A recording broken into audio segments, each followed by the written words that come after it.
Oi pessoal, tudo bem com vocês? Esse aqui é o segundo vídeo de funções inorgânicas. No primeiro vídeo eu falei sobre as funções ácidos e bases. Tá muito legal, vai lá ver o vídeo, tá bom? Ele é muito importante para que vocês entendam essa segunda parte, tá certo?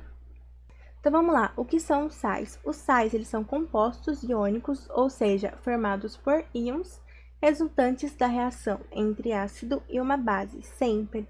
Isso também é chamado de uma reação de neutralização, um neutraliza o outro. Então aqui nós temos um exemplo muito clássico, que é do HCl e do NaOH, tá certo? Um ácido, uma base, formando um sal e uma água. Ácido mais base sempre forma sal e água.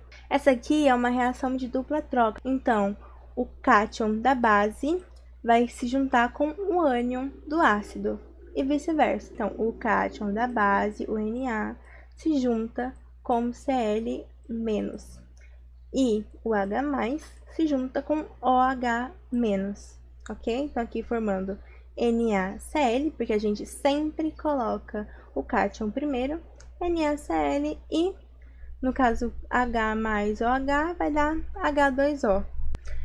Os sais, eles geralmente são compostos representados no mínimo possível. Então, por exemplo, a mínima medida. No caso do NaCl, nós temos um átomo de Na para cada um átomo de Cl. Aqui, no sulfeto de alumínio, nós vamos ter que 2 átomos de alumínio, que a cada 2 átomos de alumínio, nós temos 3 de enxofre. Então, assim, eles sempre são representados no mínimo possível. Porque eu poderia colocar aqui, por exemplo, Na2Cl2. Estaria certo, mas eles sempre são representados no mínimo. Você não precisa colocar Na2Cl2, que a cada 2 átomos de Na há 2 átomos de Cl. Você pode e deve sempre representar no mínimo possível. Essa aqui é a questão das cargas que eu tinha dito para vocês lembram? O índice de atomicidade sempre vem da carga do cátion ou do ânion, tá certo? Essas cargas, elas sempre vão se equilibrar. Como são compostos iônicos, resultantes da reação entre um ácido e uma base, então eles são compostos por íons, eles têm cargas, essas cargas, elas vão sempre ter que se equilibrar ali na substância que elas vão formar, tá legal? Então, aqui, nós sabemos que o alumínio libera 3+.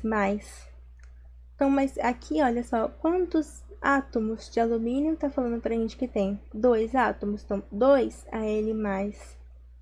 Aqui, a gente sabe, o enxofre libera 2-, ou se você não souber, você vai ver o índice de atomicidade. Ele sempre vai te dar ou a forma iônica dele, ou a fórmula, ok? Do sal. Ou os íons que o formam, ou a fórmula, dá no mesmo, tudo bem? Então, você sempre vai saber a carga de cada um. E quantos átomos a gente tem? 3 átomos de enxofre, tá legal? Se cada átomo de alumínio libera 3 cátions, 3 cargas positivas, e nós temos 2, vocês concordam que 2 vezes 3, 6. Então, nós temos 6 cargas positivas. Se cada átomo de enxofre libera 2-, 2 cargas negativas, e nós temos 3 átomos, 3 vezes 2, 6. 6 cargas negativas. Eles vão se equilibrar. Lembrando que os elementos, eles sempre procuram se equilibrar. Passando agora para formulação ainda, né? Aqui eu deixei algum exemplo para vocês. Se ainda não tiver, se vocês ainda tiverem com dificuldade, um exemplo aqui com letras, eu acho que fica melhor de vocês entenderem. E sempre lembrem daquelas regrinhas, tá? Por exemplo, se ele vier de um oxiácido, que geralmente tem 2 elementos na parte do ânion, vocês vão colocar entre parênteses, tá certo? E o índice de atomicidade vem aqui embaixo, depois do parênteses, porque significa que tem 2 átomos daquele ânion inteiro, tá certo? Não só do oxigênio, geralmente, no final, né? Então, fiquem sempre atentos a essas regrinhas aí, na hora de fazer a formulação. Na parte de nomenclatura, por que é muito importante vocês terem os ácidos e a base bem certinho na cabeça de vocês? Porque os sais, como vocês já sabem, eles são formados por ácidos e bases. Então, aqui, a nomenclatura vem o nome do ânion e o nome do cátion, certo? O que acontece? O nome do ânion, ele muda, ele não é o mesmo do ácido. Por exemplo, os ácidos que tinham o sufixo hídrico, agora se transformaram, quando eles viram sais, eles têm o sufixo eto. Os que têm oso, termina com o sufixo ito. Aqueles que têm terminação ico, ato. Então, aqui tem essa mudança, tá certo? O nome do cátion não, continua igual. Então, cátion sódio, cátion magnésio, cátion lítio, a mesma coisa, tudo bem? Então, quando vocês olham para a fórmula de um sal, para essa fórmula aqui, vocês têm que saber quais são, de qual base e de qual ácido que ele veio. Por exemplo, o NaCl, a gente já viu que veio do HCl, que é o ácido clorídrico, então forma cloreto. Lembrando, ácido veio do ácido clorídrico, agora então ele é o cloreto de sódio, tudo bem? A mesma coisa para todos os outros sais. Vindo aqui então para a parte de óxidos. Os óxidos são compostos binários, formados pelo elemento oxigênio e por outro elemento menos eletronegativo que ele. Os óxidos, então, são divididos em óxidos iônicos, formados por íon, e óxidos moleculares, formados por moléculas, tá certo? Fica bem subentendido isso. Então, os óxidos iônicos são geralmente quando o oxigênio está ligado a um metal, e os moleculares quando está ligado a um ametal, tudo bem? Dentro dos óxidos iônicos, nós temos dois tipos, que é o íon óxido e o íon peróxido. Mas vamos ver isso mais de perto agora. Formulação e nomenclatura dos óxidos iônicos, tudo bem? Aqui, ó, esse aqui, deixa eu apresentar para vocês, é o íon óxido, tudo bem, gente? O nome é bem simples, então, lembrando, ligado a um cátion metálico, tá certo? Sempre 2-, então isso aqui é sempre, gente, isso aqui é um íon fixo. Então, óxido e o nome do cátion. Então, óxido de sódio, óxido de potássio, vocês estão vendo aqui, ó, o potássio, vocês já sabem, libera um cátion. Logo aqui, ele vem com um índice de atomicidade de oxigênio. Só que geralmente a gente não coloca, né, se subentende que tem um, só coloca realmente, olha só, por exemplo, 2 aqui.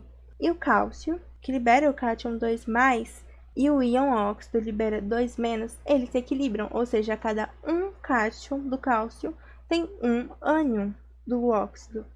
Então, assim, gente, fica equilibrado, tudo bem? Vocês não colocam índice de atomicidade. É a mesma coisa, gente. Vocês lembram lá das bases? Que o ferro liberava 2 tipos diferentes de cátion? Esse aqui é o óxido ferroso, tá certo? Que vem do hidróxido de ferro 2, porque sempre lembrando, o oxigênio libera 2-. Então, aqui para ele se equilibrar, o outro elemento precisa liberar 2+, tá certo?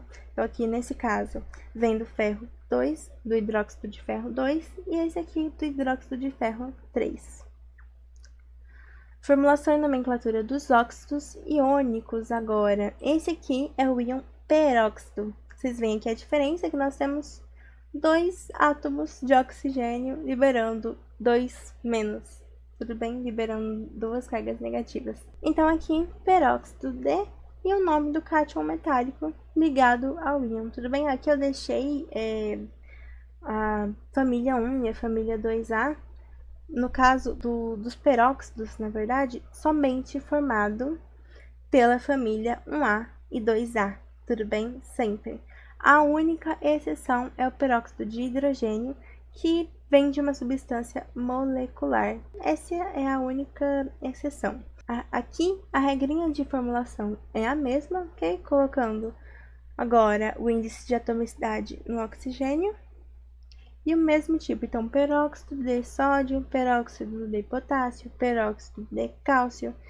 Então, sempre peróxido de e o nome do cátion metálico, tudo bem?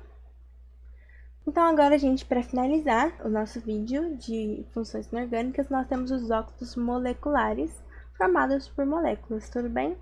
Então, a gente começa, então, com o prefixo mono, di ou tri, que vai quantificar pra gente quantos íons óxidos a gente vai ter, e di, tri, para quantos elementos que estão ligados ao oxigênio a gente tem. Eu coloquei aqui o mono, mas, gente, esquece, geralmente não se usa mono quando você vai se referir ao elemento que está ligado ali no oxigênio. Então, vamos aqui, ó, monóxido de carbono. Monóxido tem um íon óxido, tá certo? De carbono, um carbono.